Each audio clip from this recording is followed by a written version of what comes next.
Subscribe करने के बाद घंटा बजाएं ताकि आप दूसरा अपडेट घंटा भी मिस ना कर पाएं।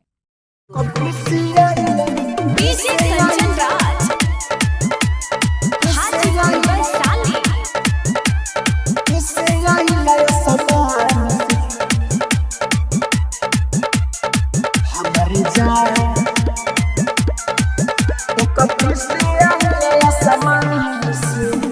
जब वो हंसली दिलवा में बसली, जब वो हंसली दिलवा में बसली, करी के तना तारीफ अपन जान के।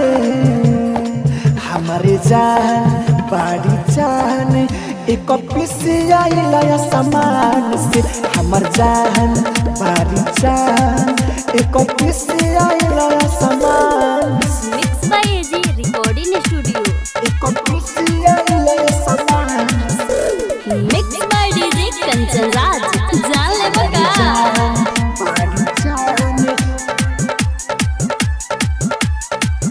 एक पिसिया लाया सामान से।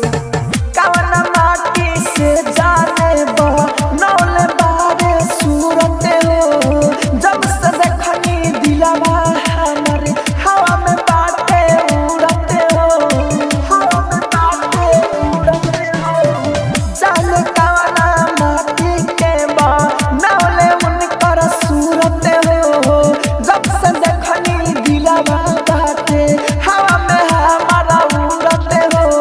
एक पल अपना रहता हमारा से दूर जब जाता, मिले आए घूंघटावा तान के। हमारे जान बड़ी जान एक पिसिया लाया सामान से, हमार जान बड़ी जान एक पिसिया लाया सामान से। आप सुन रहे हैं एजी एंटरटेनमेंट की धमाकेदार प्रस्तुति डीजे कंचन राज हमारी हाजीपुर वैशाली